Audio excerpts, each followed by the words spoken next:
નમસ્કાર મિત્રો, મારી યુટ્યુબ ચેનલમાં ફરી એકવાર આપનું હૃદયપૂર્વક સ્વાગત છે। આજનો ટોપિક છે મિત્રો કે 80 વર્ષ સુધી પણ જો આપણને ઘડપણ ના લાવવા દેવું હોય, એટલે કે 80 વર્ષ સુધી આપણું શરીર 80 વર્ષ સુધી પણ હુષ્ટપુષ્ટ, તંદુરસ્ત અને નિરોગી રાખવું હોય, હાઈ બીપી, ડાયાબિટીસ અને કેન્સર જેવી બીમારી તો જિંદગીમાં સપનામાં પણ આપણને જોવા ના મળે, એક એવી અદ્ભુત વનસ્પતિનો હું તમને પરિચય કરાવવા જઈ રહ્યો છું કે જેનો ઉપયોગ જો આપણે નિયમિત કરીએ તો આયુર્વેદના મહર્ષિઓએ વર્ષો પહેલાં આયુર્વેદની અંદર એનું વર્ણન કર્યું છે અને ભાવપ્રકાશ નિગંધુ નામના ગ્રંથની અંદર એનું અદ્ભુત વર્ણન કરેલું છે। અને જ્યાં સુધી જીવીશું ત્યાં સુધી આપણે તંદુરસ્ત અને નિરોગી રહી શકીશું। આ હું નથી કહેતો, પરંતુ આપણા આયુર્વેદના મહર્ષિઓએ વર્ષો પહેલાં આનું વર્ણન કરેલું છે। તો એ વનસ્પતિનું નામ છે બારમાસીનો છોડ, જેને હિન્દીમાં સદાબહાર કહેવામાં આવે છે। ભારતની અંદર બે પ્રકારના બારમાસીના છોડ થાય છે, એક સફેદ ફૂલ આવે છે અને બીજો છોડ છે ગુલાબી ફૂલ આવે છે। ગુલાબી ફૂલવાળો જો છોડ મળે તો એ વધારે ગુણકારી છે। તો આ છોડનો ઉપયોગ કેવી રીતે કરવો એ આપણે વિસ્તારપૂર્વક સમજવાનો પ્રયત્ન કરીએ। આજે તમે જુઓ તો 10માંથી 3 વ્યક્તિ એવા હોય છે જેમને હાઈ બીપીનો પ્રોબ્લેમ થાય છે, અને હાઈ બીપી એકવાર જો આપણા શરીરમાં આવી જાય તો સમજી લો જીવનભર આપણે એની ગોળી ખાવી પડે છે।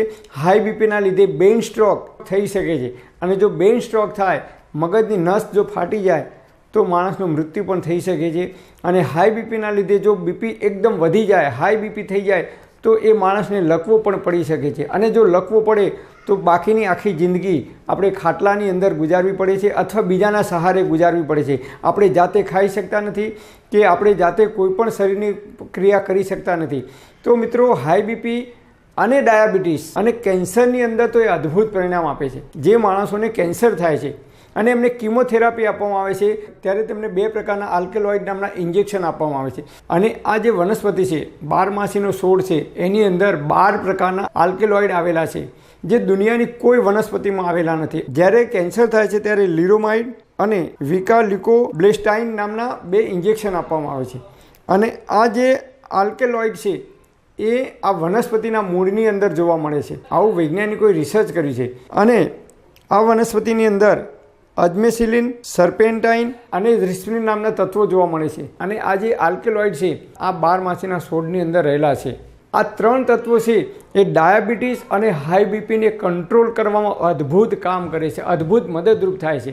આપણા શરીરની અંદર બહારના જંક ફૂડ અને ફાસ્ટ ફૂડ ખાવાથી જે કંઈ કોલેસ્ટ્રોલ જમા થાય છે નળીઓની અંદર, એ કોલેસ્ટ્રોલને દૂર કરવામાં અદ્ભુત કામ કરે છે। આ 3 પ્રકારના આલ્કેલોઇડ છે એ કોલેસ્ટ્રોલને દૂર કરવામાં મદદ કરે છે, અને 2 પ્રકારના જે મેં કહ્યા આલ્કેલોઇડ એ આપણા કેન્સરને દૂર કરવામાં મદદરૂપ થાય છે।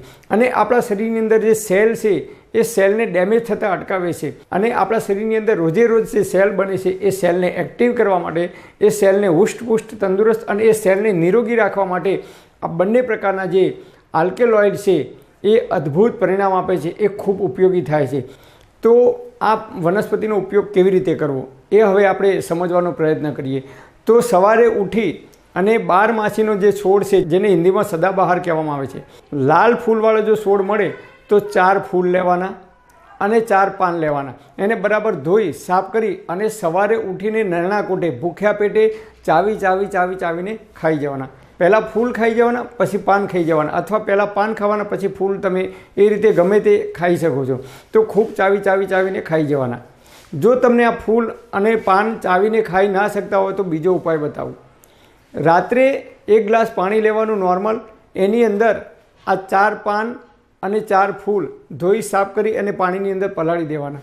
સવારે ઉઠી અને નરણા કોઠે ભૂખ્યા પેટે એ પાણી ગાળી લેવાનું અને પછી ધીમે પાણી પી જવાનું। ફૂલ અને જે પાન છે એ ખાવાના નથી, માત્ર પાણી ગળી અને આપણે ધીમે પી જવાનું છે।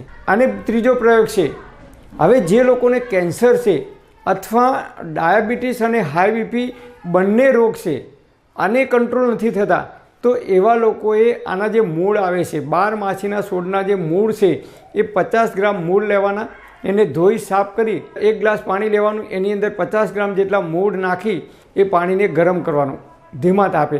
50% પાણી બળી જાય અને 50% જે પાણી વધે એ પાણીને આપણે નોર્મલ ઉંફાળું હોય ત્યારે ધીમે પી જવાનું। આવું દરરોજ નિયમિત જો તમે કરશો તો આયુર્વેદના ગ્રંથોની અંદર કહ્યું છે કે હાઈ બીપી કંટ્રોલમાં રહે છે, સુગર લેવલ એટલે કે ડાયાબિટીસ પણ કંટ્રોલમાં રહે છે, અને કેન્સર થવાની આપણને જરાય ડર રહેતો નથી. તો જે લોકોને હાઈ બીપીનો પ્રોબ્લેમ છે, ડાયાબિટીસનો પ્રોબ્લેમ છે કે કેન્સરનો પ્રોબ્લેમ છે અથવા કોઈ પ્રોબ્લેમ નથી, છતાં પણ તમે સવારે ઉઠીને જો દરરોજ 4 પાન અને 4 ફૂલ ચાવીને આપણે ખાઈ જઈશું તો જિંદગીમાં જીવીશું ત્યાં સુધી આપણને હાઈ બીપી, ડાયાબિટીસ, કોલેસ્ટ્રોલ કે કેન્સર જેવા રોગ થવાની શક્યતાઓ બિલકુલ ઘટી જાય છે. મોટાભાગના ઘરોની અંદર તમે જુઓ તો 12 માસીનો છોડ જોવા મળે છે. તો આ 12 માસીના છોડના દરરોજ જો 4 પાન અને 4 ફૂલ ખાવામાં આવે તો આપણે જ્યાં સુધી જીવીએ ત્યાં સુધી આ રોગ થતા નથી અને એના કારણે આપણું શરીર છે એ હુષ્ટપુષ્ટ, તંદુરસ્ત અને નિરોગી રહે છે. આપણને 80 વર્ષની ઉંમર સુધી પણ આપણને ઘડપણ આવતું નથી. એટલે કે આપણને આ બીમારીઓથી આપણે બચી શકીએ છીએ અને એનાથી માથાના બાલ પણ સફેદ થતા નથી અને ચહેરા ઉપર જે કરચલીઓ પડી જાય છે એ કરચલીઓ પણ જલ્દી પડતી નથી અને આપણું શરીર હુષ્ટપુષ્ટ, તંદુરસ્ત અને નિરોગી રહે છે. મતલબ કે આપણે 80 વર્ષ સુધી પણ ઘડપણ આવી શકતું નથી એમ પણ આપણે કહી શકીએ. તો આ રીતે તમે આ ઔષધિનો ઉપયોગ કરી શકો છો. પણ હા મિત્રો, તમારે કોઈ ડૉક્ટરની કે વૈદ્યની દવા ચાલતી હોય અથવા કોઈ લાંબા ગાળાની બીમારી હોય તો તમારે ડૉક્ટર કે વૈદ્યની સલાહ લીધા પછી જ આનો પ્રયોગ કરવો.